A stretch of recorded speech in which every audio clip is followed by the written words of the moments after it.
예, 이번 시간은 17번부터 해나가도록 하겠습니다. 원형지 공급, 개발에 관한 설명으로 틀린 거 찾도록 되어 있습니다. 답은 1번입니다. 2분의 1이 아니라 3분의 1. 잠깐 우리 이걸 봐줘야 됩니다. 도시개발법과 관련되어서는 개발계획에 관한 내용과 도시개발구역 지정과 관련된 부분에서 두 문제에서 세 문제가 시험에 나오고 시행자 파트에서는 조합에 관한 사항이 올해 시험거리가 되길 겁니다.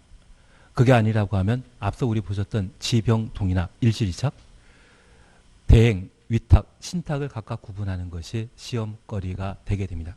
실시계획은 그냥 건너뛰시고요. 그리고 수용 방식과 관련되어서는 도시개발구역을 수용하고자 하면 그 수용 요건에 관한 사항을 함께 정리해 주시는 게 필요합니다. 특별히 우리가 기억하실 것은 수용 사용 대상이 되는 각종 권리에 대한 세부 목록을 고시하면 고시한 때 토지를 강제 수용할 수 있다는 것 기억해 놓으시고, 이러한 수용 방식과 관련되어서는 사전 현금 보상하는 것이 원칙입니다. 그리고 개발 사업이 모두 완료되게 되면 조성된 토지를 시행자가 모두 가지는 것이 아니라 공급하는 것이 특징입니다. 그래서 우리가 잠깐 이해하실 것은 도시화 사업을 환지 방식으로 결정하는 것은 토지의 가격이 높거나 교환할 필요가 있을 때는 환지 방식을 선택하도록 되어 있고, 집단적인 조성과 공급을 목적으로 한다고 하면 그때는 수용 방식의 선택 사항이 되게 됩니다. 그러면 사전 현금 보상하고 개발 사업 해야 되는데 사전 현금 보상이 아니라 사후 현물 보상하는 것으로서 토지 상환 채권 제도를 개발법에서는 채택하고 있습니다. 이 토지 상환 채권은 사전 현금 보상 원칙에 위배되기 때문에 지정권자에게 승인받은 때만 토지 상환 채권을 발행할 수 있습니다. 그리고 두 번째, 개발사업 모두 완료하고 조성된 토지를 공급, 분양하는 것이 원칙인데 미리 팔아먹는 것이 가능합니다. 그것이 선수금 제도가 되게 됩니다. 그리고 개발사업 모두 완료하고 공급하는 것이 원칙인데 전혀 개발하지 않고 팔아먹는 것이 있다면 그것도 원칙의 위배가 되게 됩니다. 그게 원형지입니다. 그래서 이 수용 방식과 관련되어서는 요건에 관한 사항과 토지 상환 채권, 선수금, 그리고 원형지에 관한 사항들을 각각 정리하시는 게 필요합니다. 특별히 원형지 공급과 관련되어 도시개발구역 전체 면적의 3분의 1까지만 원형지를 공급할 수 있다라는 것 기억하시고, 이렇게 원형지를 공급받을 수 있는 자를 기억해 주십니다. 이 원형지 공급받을 수 있는 자는 국가, 지방자치단체입니다.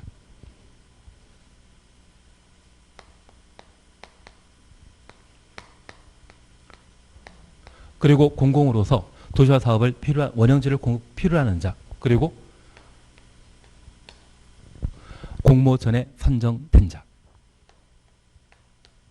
공장을 필요로 하거나 학교용지를 필요로 하는 자에게 원형지 공급할 수 있다는 것 기억하시고, 이러한 국가 등에 대해서는 우리는 공적 사업체란 말로 대신 했었습니다. 이들에게 원형지 공급하는 것을 원칙으로 합니다. 그리고 공급 절차와 관련된 사항을 함께 정리해 주시는데, 도시개발 사업 시행자가 이들에게 공급하고자 한다면 그 공급 방법에 관한 사안으로 여기 공공 또는 공모전과 관련된 사안에 대해서는 어떤 방식으로 공급한다? 수의 계약입니다. 반면 공장이나 학교를 필요로 하는 자에게 원형지를 공급하고자 한다면 경쟁 입찰 방법입니다. 그래서 원형지 공급과 관련되어서는 국가 등의 공공과 공모전에 선정된 자에게 공급하는 형태가 다수이기 때문에 원형지 공급 방법은 원칙적으로 수의 계약인데, 만약 공장 용지를 공급받고자 하는 자에게 원형지 공급한다. 그때는 경쟁 입찰 방식으로 공급한다라는 것을 파악해 놓습니다. 그리고 이렇게 공급하게 되면 공급 가격과 관련되어 시가 감정평가이란 말은 이때는 사용하지 않습니다. 원형지의 감정 가격과 기반 설치 비용을 더한 금액을 고려하여 도시개발 사업 시행자와 원형지 공급받아 개발하는 자 사이에 협의하여 가격을 결정하도록 되어 있습니다. 협의 가격이지 시가 감정평가액이란 말을 사용하지 않는다라는 걸 구분하시는 게 필요합니다. 그리고 이 원형지를 공급받아 바로 되팔게 되면 비싸게 팔아먹거든요. 그래서 매각 제한을 따로 마련하게 됩니다. 10년 범위 내 대통령령이 정하는 기간에는 매각할 수 없다. 국가 지방자치단체는 적용한다. 제외한다. 국가 지방자치단체는 매각 제한 기간과 관계없이 매각할 수 있다는 것 기억해 놓으시고 여기 대통령령에서는 도시개발 사업 시행자가 원형지 공급하고자 하는 자에게 저 원형지를 공급하는 때는 계약 체결해야 되거든요. 계약 체결한 날부터 몇 년? 이것까지 시험에 나온 적 없습니다. 이것까지 시험 나온 적 없는데 10년이고 저 원형지에 대한 최소한의 개발 사업을 완료하게 되면 완료한 날부터 몇 년? 5년 이내는 매각할 수 없다. 그래서 계약 체결한 날부터 10년, 공사 완료 공고한 날부터 5년 이내는 함부로 매각할 수 없지만 국가 지방자치단체가 공급받은 때는 매각 제한과 관계없이 매각할 수 있다는 것 구분해 놓습니다. 그런 내용들을 잠깐 정리하시는 게 원형지와 관련된 사안인데 대신 우리 항상 개발법의 수용이란 말 보게 되면 토지상환채권과 선수권과 원형지에 대한 특별 규정이 있다. 그 정도를 파악하시는 게 필요한 듯합니다. 그래서 우리 2번처럼 학교나 공정부지를 사용하는 경우 이게 전제될 때는 경쟁 입찰 방식이지만 이런 전제 없이 원형지 공급 방법을 원칙적으로 표시하라고 하면 그때는 수의 계약이 되게 됩니다. 학교 공장 부지란 말 나왔을 때만 무엇? 경쟁 입찰입니다. 그리고 국가 지방자치단체에 의한 원형지 개발자는 10년 범위 내 대통령령이 정하는 기간에는 원형지 매각할 수 없다. 열에 9번 없다가 틀린 지문이지만 예외 가끔 있습니다. 예, 그 예외에 해당되는 것으로 파악해 놓습니다. 특별히 공급 계약한 날부터 10년, 공사료 공고한 날부터 5년. 그리고 4번 조건부에 관한 사항이고 5번은 공급 가격에 관한 사항입니다. 충분히 보셨죠? 근데 나는 1번 보니까 다른 거 볼 생각 없더라? 예, 그러면 됩니다. 그러면 됩니다. 하여튼 답은 1번입니다. 청산금 제도에 관한 설명으로 틀린 거 찾도록 되어 있습니다. 답은 3번입니다. 청산금은 환지처분 공고 다음 날 확정되게 됩니다. 다만 우리가 기억하실 것이 있습니다. 환지 방식으로 도시개발 사업이 이루어지게 되면 시행자가 지정권자라고 하면 공사 완료 공고한 날부터 며칠 60일 내 환지 처분하고 저 환지 처분을 공고하게 되면 다음날 도시개발구역 지정은 해제된 것으로 본다. 시행자가 지정권자 아니라고 하면 준공금사 받은 날부터 60일 내 환지 처분하도록 되어 있습니다. 그래서 이 60일의 기산일이 되는 것이 공사완료 공고인지 준공금사인지를 각각 구분하시는 게 필요한데 특별히 시행자가 지정권자라고 하면 자기가 도시개발 사업한 것에 대해 준공사 한다 안 한다? 안 합니다. 그래서 시행자가 지정권자 아닌 때 준공금사한 날부터 60일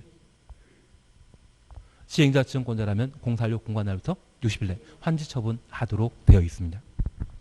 그러면 이 환지 처분과 관련되어 우리가 기억해 주실 것은 환지 처분 공고하는 날 종료하는 때 24시 되는 때 종전 권리가 모두 소멸하고 다음 날에는 새로운 권리가 발생하는 것이 특징입니다. 그중 우리가 꼭 기억하실 것은 지역권이라는 게 있습니다. 그 지역권과 관련되어서는 환지 처분과 관계없이 종전 토지에 존속하는 것이 원칙입니다. 행사할 이의가 없다. 이 말 보게 되면 소멸하는 겁니다. 그리고 재판상 행정상 처분으로서 전속이란 말 보게 되면 환처분과 관계없이 종전 토지에 남아있는 것이 원칙이고 대신 우리 세금 체납과 관련되어 압류에 대한 행정상 재판상 처분이 발생했다고 하면 그것은 환처분 공고 다음날 환지로 이전해야 되죠. 돈과 관련된 행정상 재판 처분은 환지처분 공고 다음날 환지로 이전한다라는 것 파악해 놓습니다. 그리고 종전 토지와 환지 사이에 가격 차이가 발생할 수 있거든요. 그러면 이 환지처분 공고 다음날 환지를 취득하게 되었을 때 부당 이득이나 재산상 손실이 발생할 수 있고 그날 확정되는 것이죠. 그래서 청산금 확정이란 말은 언제? 다음날. 대신 청산금 결정이란 말 나오게 되면 환처분 공고한 날입니다. 확정은 언제? 다음날. 그래서 우리는 기억, 니은, 디귿 하다 보면 기억이 처음 나오고 히읗이 뒤에 나오기 때문에 환지처분 공고한 날에는 청산금 결정, 환처분 공고 다음 날에는 확정. 그러면 우리 이렇게 잠깐 이해하십니다.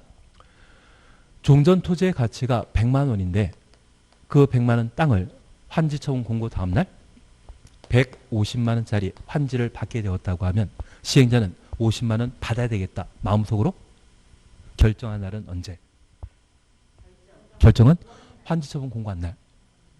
환처분 공고 다음 날 실제 150만 원짜리 땅이 토지 소유자에게 귀속되고 나면 청산금은 확정되게 됩니다. 그래서 우리가 부탁드리는 것은 청산금 결정은 환지처분 공고하는 날 시행자 입장에서 돈 얼마 받고 얼마 줄 것인가 그걸 마음속으로 결정하는 것을 말하고 환지처분 공고 다음 날에는 실제 재산상의 귀속이 발생한 상태이기 때문에 부당 이득이나 손실 보상이 확정돼야 되거든요. 그래서 다음 날에는 청산금 확정, 당일에는 결정.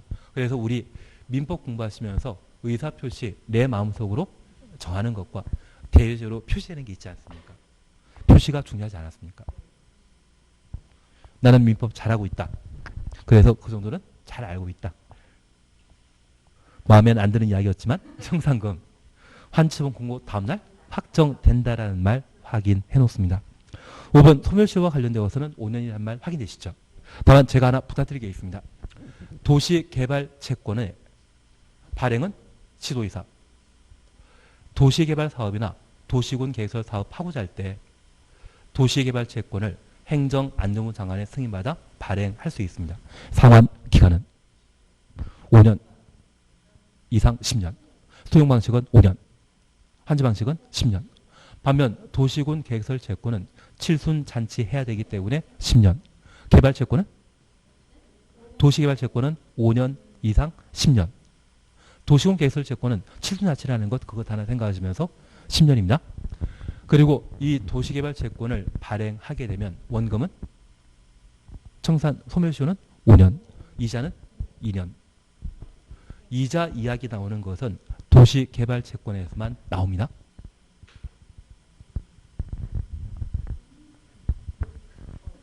욕이라 생각하시면서 그렇게라도 그래서 청산금과 관련된 소멸시효는 5년이지만 도시개발 채권에 있어서는 원금은 5년, 이자는 2년이라는 것까지 한번 정리해 주시는 게 필요합니다. 올해 도시개발 채권 나올 해이거든요. 19번입니다. 용어 정의에 관한 설명 드린 것 찾도록 되어 있습니다. 4번. 재건축 사업의 정비구역 안에 소재한 토지의 지상권자는 토지 등의 소유자에 해당한다. 재건축 사업은 건축물과 부속 토지를 동시에 소유한 자만 토지 등의 소유자이고 지상권자는 주거 환경 개선 사업과 재개발 사업의 토지 등의 소유자가 되게 됩니다. 그래서 4번 틀린 답입니다. 그리고 우리 2번 보시면 정비기반설 양호란 말 보면 재건축이고 극히 열악이라는 말 보게 되면 주거환경 사업이며 그냥 열악이면 재개발이죠.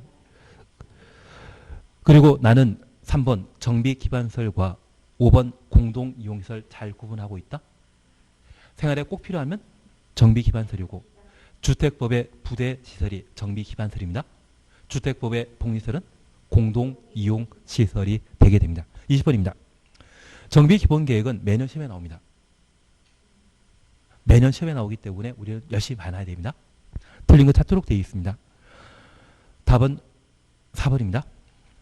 대도시장이 기본계획 수립 변경하는 때 도의사 승인 받아야 된다.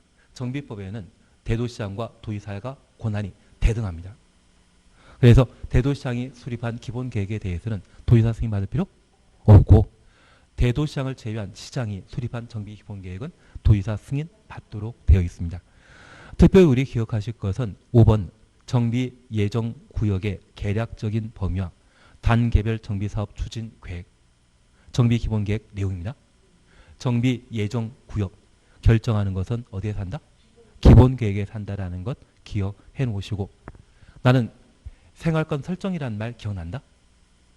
생활권. 예, 나중에 한번 보십니다. 생활권 설정하게 되면 정비예정구역 지정을 생략할 수 있습니다. 그래서 우리는 서울을 도심 생활권과 동북 생활권, 동남 생활권, 서남 생활권, 서북 생활권. 그래서 서남 생활권의 경우는 목동 일대가 중심지고요. 서북 생활권의 경우에는 연신내 일대가 중심지입니다. 그리고 동북 생활권의 경우는 노원 일대가, 그리고 동남 생활권의 경우는 강남 또는 잠실이 중심지이거든요. 나는 저런 거 잘 모른다. 그리고 마지막으로 하나 기억하실 것이 건폐율, 용적률, 밀도계획이란 말 나오게 되면 밀도계획은 기본계획 내용입니다. 반면 건폐율, 용적률은 정비계획 내용입니다. 우리 서울의 잠실 5단지의 경우는 재건축하면 50층짜리 아파트 만든다더라고요. 그리고 압구정 현대아파트 같은 경우는 35층짜리 아파트 재건축한다 이야기하거든요. 그러면 정비구역마다 층수가 달라진다는 것은 건폐율, 용적률은 같다 다르다? 다릅니다. 그래서 서울의 정비구역이 840곳이라고 하면 840곳마다 정비계획이 각각 존재합니다. 그래서 건폐율, 용적률만 나오면 정비계획 내용이고, 건폐율, 용적률에 대한 밀도계획이라는 말 보게 되면 그것은 기본계획 내용입니다. 기본계획은 꼭 해야 됩니다. 기본계획은 꼭 해놔야 됩니다. 그래서 1번 저 기본계획 수립권자 누구인지 파악해놔야 됩니다. 군수 있다 없다? 군수 있다 없다? 군 지역의 경우는 대규모 정비사업할 거리가 없기 때문에 정비기본계획 수립에는 군수는 포함되지 않습니다. 특별시장, 광역시장, 시장이 정비기본계획 수립권자라는 것 확인해 놓습니다. 그리고 타당검토도 기억나시죠? 5년마다 한다는 것. 바로 21번 보십니다. 정비구역 등에 관한 설명 틀린 것 찾도록 되어 있습니다. 1번 3년 추천없습니다. 정비구역 등을 해제하여야 한다. 해제해야 한다. 가로 해놓습니다. 맞다 틀리다. 잘 모른다. 맞다.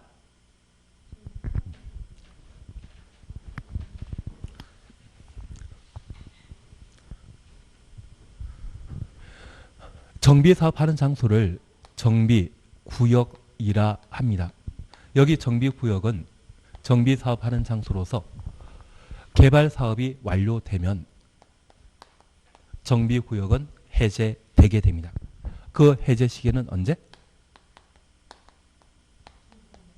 예.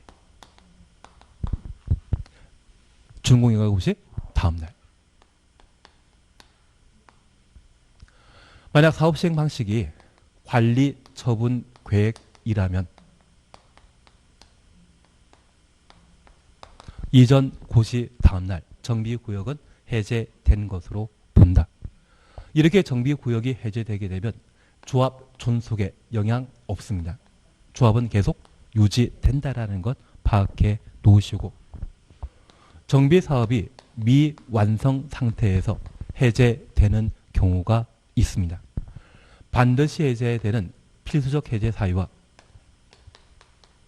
임의적 해제 사유가 존재하는데, 반드시 해제하는 것은 정비구역 지정하고 2년, 3년, 5년이라는 시간이 나오게 되면 정비구역의 필수적 해제 사유입니다. 임의적 해제 사유가 올해 일부 개정되었는데, 특별히 정비구역 지정 이후 조합을 설립하고자 한다면 조합 설립하기 전에 뭐 만든다? 추진위원회 만들어 되어 있는데, 저 추진위원회 설립하기 전에 정비구역 안에 토지 등의 소유자 30% 이상이 해제 요청하게 되면 정비구역 지정권자는 정비구역을 해제 할 수 있습니다. 그리고 사업시행 계획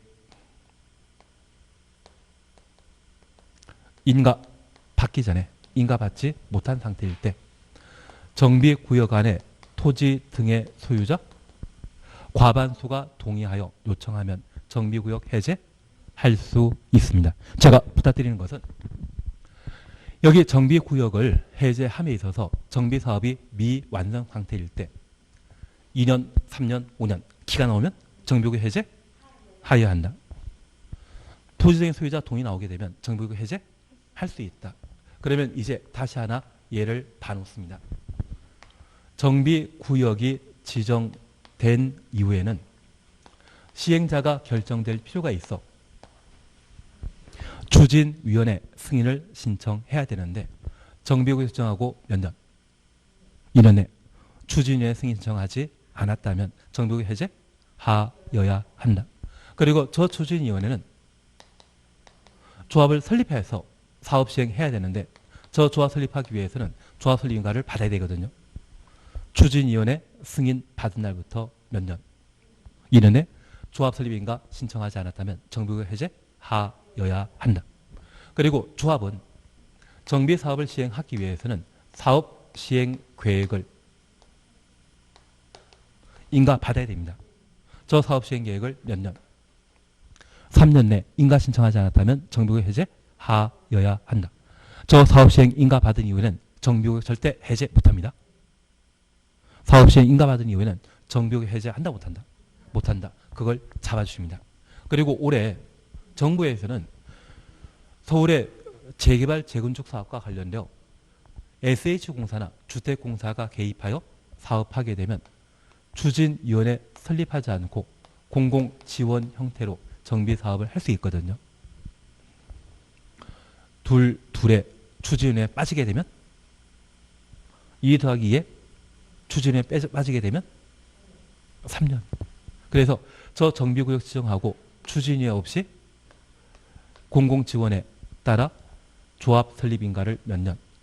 3년 내 하도록 되어 있습니다. 그리고 우리 또 기억하실 것이 있습니다.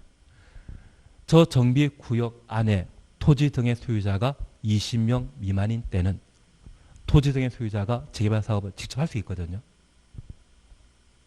그러면 직접 하게 되면 추진위원회와 조합 없이 바로 사업 시행인가 신청해야 되는데 2 더하기 3 하면 7년인데 2 더하기 2 더하기 3 하면 7년인데 그 사이에 추진위원회와 조합 설립인가 빠지면 7 빼기 2 하면 5년. 5년 내 사업 시행인가 신청하지 않으면 정비구역 해제하여야 한다. 그래서 우리 2년 구역 지정하고 추진위원회 승인받고 조합 설립 인가. 그리고 3년은 공공지원이란 말 기억해 놓으시고 정비 예정구역에 3년 안에 정비구역 지정하지 아니한 때 5년은 딱 하나입니다. 언제만? 재개발 사업을 토유자가 직접 시행하는 것으로서 정비구역 지정하고 5년 내 사업 시행 인가 받지 않으면 정비구역 해제하여야 한다. 나는 이런 거 본 적 있습니다. 그리고 이렇게 정비구역을 해제하고자 하면 정비구역 지정권자는 정비구역 해제하고자 할 때 주민 공람 절차를 거쳐야 되며 이때 공람 기간은 며칠 이상? 30일 이상. 공람은 다 14일이지만 이때만큼은 30일. 그래서 제가 부탁드린 게 있습니다. 정비계획 위반할 때, 정비구역 해제할 때, 관리처분계획 수립할 때, 그 세 가지 행정계획 수립하는 때는 공람 기간은 며칠?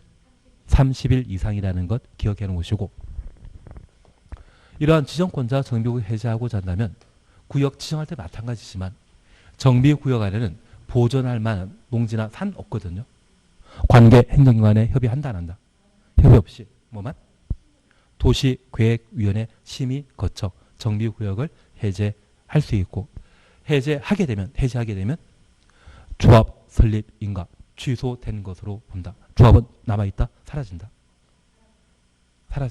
그래서 제가 부탁드리는 것은 올해 개정된 것이 바로 정비사업 완료되었을 때 정비구역 해제 시기에 관한 사항이 개정되었고 올해 정비사업이 완료되지 않았을 때 사업 시행 인가 전에 토지 등의 소유자가 과반 동의하여 요청하면 정비구역 해제할 수 있다. 이게 이번에 개정되었거든요. 그래서 정비구역 해제와 관련된 사항을 꼭 한번 살펴볼 필요가 있어서 얘를 해놨던 겁니다. 무리죠. 다음에 또 한 번 합니다.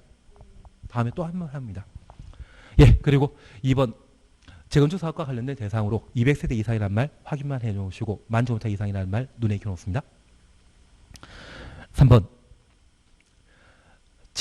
안전단은 재개발 사업할 때 안전단합니까? 재건축할 때 하는 겁니까? 재건축. 그래서 3번이 답입니다. 위반권자는 재개발 사업이 아니라 재건축 사업 정비계획 위반하기 위해 수립시기 도래한 때 안전단 실시할 수 있다. 그래서 안전단은 언제 한다? 재건축할 때. 그리고 4번 정비계획 위반 시에 주민 공람 절차 며칠? 30일 이상이라는 것 눈에 익혀놓습니다. 그리고 5번 각종 기준은 장관이 결정하는 것이죠. 22번 시행자에 관한 설명을 틀린 거 찾도록 되어 있습니다. 저도 이거는 무리라 생각하고 있습니다. 1번, 2번은 무리입니다. 2번입니다. 재건축 사업은 조합이 이를 시행하거나 조합이 조합원 과반 동의받아 시장, 군수 등 토지주택공사 등 건설업자, 등록사업자, 신탁업자, 한국감정원 신탁업자와 한국감정원 가로 해놓습니다. 신한이 공동사업 시행될 수 있는 것은 재개발 사업에만 가능합니다. 신한은 언제? 재개발만 공동사업 시행자이고 재건축할 때는 해당 사항 없습니다. 그리고 4번 눈에 익혀놓습니다. 20인인 토지 등의 소유자가 재개발 사업 시행하려는 경우 조합 설립해야 한다. 맞다 틀리다. 맞습니다. 20명 미만일 때는 소유자가 직접 사업 시행할 수 있지만 딱 20명이라면 조합 반드시 설립해야 한다. 그리고 5번 재개발 조합 설립 요건은 431입니다. 재개발 조합 설립 요건은 431. 토지 등의 소유자 총수의 4분의 3. 면적 2분의 1. 그게 431이라는 것만 눈에 익혀놓습니다. 2, 3번입니다. 시행자 관리처분계획 수립할 때 그 기준으로 틀린 거 찾도록 되어 있습니다. 답은 1번입니다. 분양 설계에 관한 계획은 분양 신청 기간 만료된 날 기준으로 수립합니다. 사업 시행인가 고시가 아니라 분양 신청 기간 만료일. 그래서 1번 틀린 것으로 바뀌어놓습니다. 그리고 24번입니다. 소유권 이전 고시에 관한 설명 틀린 거 찾도록 되어 있습니다. 답은 2번인데 대지 또는 건축물을 분양받을 자는 소유권 이전 고시 있은 날 소유권 취득한다? 다음날 취득한다. 이런 거 이제 도가 트신 것 같은데요. 다음날. 그래서 2번 틀린 정답이고 바로 5번 보십니다. 정비구역 지정은 준공인가 고시 있은 날 다음날에 해제된 것입니다. 다음날 주놓습니다. 가로 속에 관리처분계획 수립하는 경우는 이전 고시 있은 다음날 해제된 것으로 본다. 그러면 우리가 잠깐 이해하실 것이 있습니다. 재건축 사업 유리한 사업 시행 방식은 관리처분계획인데 재개발 사업의 경우는 환지 또는 관리처분계획 가능하거든요. 그리고 주거 환경 개선 사업의 경우는 수용도 가능합니다. 만약 환지 방식이나 수용 방식으로 정비 사업하게 되면 언제? 준공인가 고시 다음날 정비구역 해제된 것으로 본다. 되시겠습니까? 그러면 우리 다시 하나 봐줄 게 있습니다. 나는 개발법 공부하면서 환지 방식의 도시개발 사업은 환지 처분 공고 다음날 도시개발구역 해제되거든요. 정비법에서는 개발법 적용한다? 정비법 적용한다? 정비법 적용해서 뭐? 준공인가 보시요. 도시개발법에서는 환지 방식이라면 환지 처분 공고 다음날 도시개발구역이 해제된 것으로 본다. 그렇게 나와야 옳은 지문이지만 정비법에서는 관리처분 계획이 아닌 환지 방식으로 재개발 사업 했다면 재개발 사업을 환지 방식으로 했다면 언제? 정비법에서는 준공인가 고시 다음날 환지 방식의 재개발 사업 정비구역이 해제되는 것으로 본다. 그렇게 나와줘야 됩니다. 더 부담만 안겼나 봅니다. 개발법은 환지 방식은 언제? 환지처분 공고 다음날. 정비법에서는 준공인가 고시 다음날. 관리처분 계획만 이전 고시 다음날입니다. 그래서 24번에 5번이 올해 개정된 지문이기 때문에 눈에 익혀놓는 게 필요하십니다. 25번입니다. 용어 정의에 관한 설명으로 옳은 것 찾도록 되어 있습니다. 답은 4번입니다. 층수가 30층 미만이고 높이가 120m 미만 건축물은 고층 건축물 아니다. 30층 이상이나 높이가 120m 이상이 고층 건축물인데 둘 다 충족하지 않았기 때문에 고층 건축물 아니다. 그것 4번 맞는 이야기입니다. 이런 거 난 본 적 없다. 예, 지문은 없지만 이렇게 응용해 나오면 잘 챙겨주시는 게 필요하십니다. 그리고 1번입니다. 이전도 건축행위에 해당된다라는 것 파악해 놓으시고 3번 건축법상 리모델링은 대수선하거나 건축물 일부를 증축, 개축하는 것을 말합니다. 건축법에서는 대수선과 증축, 개축이 모두 리모델링입니다. 그래서 동일한 목적의 대수는 리모델이 아니다. 이 말 자체가 잘못된 것으로. 그리고 3번입니다. 지표 건축의 바닥이 지표면 아래에 있는 층으로서 엔드 개념이죠.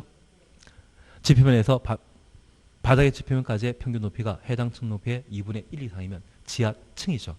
아니다라 해서 틀린 지문이고 5번에 최하층 바닥은 주요 구조부이다 아니다. 아닙니다. 5개 계단은 주요 구조부이다 아니다. 아닙니다. 그래서 우리 건축법에서는 계단을 주계단, 비난계단, 특별 비난계단으로 각각 구분하고 있는데 그 주계단, 비난계단, 특별 비난계단은 건축물 내부에 있는 겁니다. 그래서 우리 단독택이 2층, 3층짜리 단독택이 있거든요. 그 단독택 내부에 있는 계단은 주계단이고요. 그리고 5층 이상 건물에 만들어져 있는 계단은 피난계단인데 갑종 방화문 한 번 열고 비상계단 사용할 수 있으면 걔가 피난계단이고 갑종 방화문인 철문 2번 열어야만 이용할 수 있는 비상계단이 특별 피난계단입니다. 그래서 이러한 세 가지는 모두 건물 내부에 있는 계단이고 건물 밖에 있는 5개 계단은 주요 구조부이다 아니다. 아니다. 그렇게만 구분하십니다.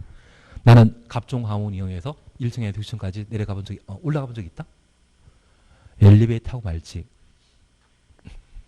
예, 비상계단 나는 이용해 본 적 없다. 결론을 그렇게 내리겠습니다. 예, 그렇게만 봐주시는 게 이쪽입니다. 그 중에 최하층 바닥과 5개의 계단은 주요 구조부 아니다. 26번입니다. 틀린 건 찾도록 되어 있는데 답은 3번입니다. 지하층의 바닥 면적은 연면적에 산입하지 아니한다. 포함됩니다. 우리가 기억하실 것은 건축물 규모. 우리 건축법은 적용 대상과 건축 절차 그리고 건축 제한 세 파트로 내용이 나뉘어 있는데 여기 적용 대상에는 건축물과 건축물 관련 행위를 각각 정리해 주시는 게 필요하고 특별히 관련 행위에서는 건축 대수선, 리모델링, 용도 변경 올해 용도 변경 잘해줘야 됩니다. 그리고 건축물과 관련되어서는 건축물의 개념, 관계된 사항으로 기존 건축물에 딸려있는 시설물 등은 건축물인데 건축물과 분리되어 있는 일정한 규모의 공작물은 시, 군, 구청장에게 신고하고 축조하도록 되어 있거든요. 얘는 작년 기출문제입니다. 그래서 이용담 4강 8고 5퇴 작년에 시험에 나왔기 때문에 올해 나올 일 없을 겁니다. 그리고 이러한 건축물에 분쟁이 발생하게 되면 건축법 적용하는 여부를 따지도록 되어 있습니다. 얘도 작년에 시험에 나왔거든요. 작년에 철도시설 부지를 시험에 낸 적이 있기 때문에 올해 나올 일 없을 겁니다. 그리고 건축물의 구성 등에 관한 사항으로 건축물 종류 구분하는 것과 건축물을 만들었을 때 구성 요소에 관한 사항, 발코니나 지하층이나 주요 구조부, 부속 구조물 각각 정리하시는 게 일이고 올해는 건축물 종류와 관련되어 다중 이용 건축물 꼭 한번 해놓으셔야 됩니다. 그리고 건축물 크기에 관한 사항으로 건축 면적과 연면적, 바닥 면적을 각각 구분하는 게 필요합니다. 건축 면적은 평면도의 성격을 가지는 것으로 외벽 중심선으로 둘러싸인 수평 채용 면적을 건축 면적이라 하고 연면적은 하나의 건축물의 각 층의 바닥 면적 합계를 연면적이라 하는데 이 연면적에는 지하층 들어갑니다. 그래서 각 층에는 지상층만 포함되는 것이 아니라 어디도 지하층도 포함하게 됩니다. 그런데 이러한 연면적에 대한 예외 규정으로서 용적률 산정할 때 연면적에서 4개 공간은 제외시킵니다. 지하층과 지상층의 부속 용도의 주차장, 초고층 정률과 준초고층물의 피난 안전 구역, 경사 지붕 아래 대피 공간. 그래서 지하층은 용적률 산정 시에 연면적에서 제외되고 그냥 연면적에는 포함된다라는 것 파악해 주시는 게 필요합니다. 그리고 바닥 면적과 관련되어서는 각 층의 벽 또는 기둥의 구획 중심선이죠. 나는 그 정도는 잘 알고 있다. 그러면 우리 다시 하나 봐주실 것이 있습니다. 아닙니다. 그건 다음에 다른 문제로 보도록 합니다. 하여튼 26번은 답이 3번. 나는 맞았다 틀렸다. 예. 다음에는 꼭 제가 틀린 것만 따로 한번 체크하는 같이 하는 걸로. 예, 27번입니다. 사용성이 맞은 건축물의 용도를 변경하려는 경우 시군 구청장에 허가받아야 되는 것 찾도록 되어 있는데 답은 2번입니다. 나는 시설군 아홉가지 잘 알고 있다. 자산 전문 연구 건축기. 업무시설은 주거 업무시설군에 속하고 다중생활시설은 답한 운수. 그래서 영업시설군에 속하기 때문에 주거 업무시설군에서 영업시설군으로 용도 변경하게 되면 허가 받아야 되죠. 그래서 이의 경우가 시군 구청장의 허가 대상이 되게 됩니다. 틀린 사람 없으면 그냥 넘어가겠습니다. 다만 용도 변경은 올해 시험에 꼭 나올 상황이기 때문에 꼭 기억해 놓으시고 두 번째 제가 부탁드릴 게 있습니다. 이 용도 변경 시에 건축 절차를 적용하게 되면 설계, 사용성에 관한 규정을 적용하게 되는데 설계 대상은 허가 대상으로 바닥 면적합 500 이상일 때 건축사 설계에 관한 규정을 준용하고 사용승인은 허가 또는 신고 대상으로 바닥 면적합 100 이상일 때 사용승인 준용하며 사용승인 대상 중에 바닥 면적합이 500제곱미터 미만으로서 대수선을 투반하지 아니하는 경우에는 사용승인 절차 생략한다, 제외한다. 그 말 기억나시겠습니까? 꼭 하자. 용도 변경은. 28번입니다. 건축허가 건축신고에 관한 설명으로 틀린 것 찾도록 되어 있습니다. 답은 3번입니다. 특별시나 광역시 아닌 시에 21층 이상의 건축물을 건축하려면 도의사의 허가받아야 된다. 도의사는 사전 승인권자이지 절대 허가권자 아니죠. 도의사는 뭐하는 사람이다? 사전 승인권자입니다. 그러면 우리 다시 하나 봐주실 것이 있습니다. 2번 이착이란 말 기억난다면 건축과 필수적 취소 대상이죠. 공장은 3착. 그리고 1번 건축신고한자가 신고일부터 1년 내 공사 착수하지 않는다면 신고이력 없어진다. 그래서 착공 이야기 나오면 앞에 2년 나오는 게 원칙이지만 1착, 3착, 5착 있었습니다. 1착 이걸로 해결되셨고 공장은 3착. 그리고 주민 입안 제한한 지구 단위 계획이 결정되면 5년 내 공사 착수해야 되죠. 특별건축구역은 5착입니다. 주택법상 사업계획 승인받은 자는 5착이었습니다. 그렇게만 구분해 놓으시면 내가 모르는 건 다 2착. 착공 이야기 나오면 모두 앞에 2착입니다. 그리고 3번과 관련되어서는 이런 경우는 시장이 건축허가권자이죠. 다만 우리가 기억하실 것은 공장 창고가 21층 이상의 면적 10만 제곱미터 이상일 때 특광은 건축허가권자 아니죠. 항상 누구? 시, 군, 구청장이 공장, 창고에 대한 건축허가권자라는 것 확인해 놓습니다. 5번은 분양 목적이라는 공택 이 말 보게 되면 반드시 소유권 확보해야 되죠. 예, 그리고 4번입니다. 우리 건축 절차와 관련된 사항을 함께 정리해 놓으시는데 여기 건축 절차는 건축주가 자기가 살 집을 만들고자 하면 허가권자에게 건축허가 신청하고 그 신청 시에 대지에 대한 소유권이나 사용권 확보하도록 되어 있습니다. 분양 목적의 공택과 공유 환경이 인정되는 건축물로서 구조 안전 등의 문제로 신축, 개축, 재축, 리모델하고자 한다면 공유자 총수의 80, 전체 지분의 80% 이상 동의하던 때 건축 허가 신청할 수 있다라는 것 기억해 놓으시고, 건축 허가와 관련되어 대상 절차에 관한 사항들을 함께 정리하시면서 건축물 건축하거나 대수선하는 것은 허가 대상이지만 경미한 건축물을 건축 대수선한 때는 신고하고 할 수 있다. 여기 건축 신고와 관련되어서는 나는 기본형과 법이 개정되면서 건축 신고가 늘어나는 것 충분히 알고 있다. 그래서 62년도에 건축법이 최초 만들어졌을 때 신고 대상은 연면적 100제곱미터 이하의 건축물, 건축과 바다 면적합 85제곱미터 이내 증축, 개축, 재축이었는데 이후 법이 개정되면서 하나씩 늘어났거든요. 그중에 관농자란 말 보게 되면 연면적 200 미만이고 3층 미만 건축물 건축은 신고 대상입니다. 100에서 200으로 늘어났다면 규모 크신 것이거든요. 다만 지구 단위 계획구역은 포함한다, 제외한다. 제외한다라는 것 기억하시고, 나는 오리 공장 잘 기억한다. 500제곱미터 이하로서 2층 이하. 그래서 2층 이하로서 연면적합 500제곱미터 이하의 공장은 신고하고 건축할 수 있다. 원래 100만 가능했는데 공장은 얼마까지? 500까지 가능하다라는 것 확인해 놓습니다.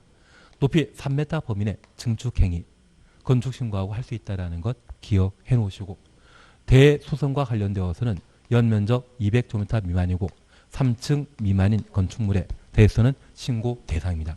그 반대 3층 이상이거나 연면적 200 이상의 건축물에 대해서는 허가 받아야 되거든요. 그 차이를 잠깐 살펴주시는 게 필요합니다. 다만 이 허가 대상 중에 증설, 해체, 수선, 변경 중에 수선과 관련된 6가지는 신고하고 대수선할 수 있다. 그 정도를 각각 파악해 주시는 게 필요합니다. 예, 그렇게 한번 봐주시는 게 28번의 4번과 관련된 건축 신고 범위가 되게 됩니다. 좀 어렵더라도 파악해 놓습니다. 29번입니다. 공개 공지에 관한 설명을 드린 것 찾도록 되어 있습니다. 바로 4번 보게 되면 공개 공지 등을 설치한 경우 건폐율 및 용적률 1.2배 범위 내 완화 적용할 수 있다. 건폐율 완화하는 거 아닙니다. 용적률과 높이 제한만 1.2배. 그리고 30번 특별 건축을 시행할 수 있는 것 찾도록 되어 있는데 답은 2번입니다. 1번 접도구역과 3번 개발제한구역, 4번 자연공원, 5번 보전탄지는 비개발 용도이기 때문에 특별 건축구역 지정 대상 아니죠. 그리고 한 5분 쉬었다 하십니다. 그리고 끝나는 거는 10분에 15분에 끝나는 걸로.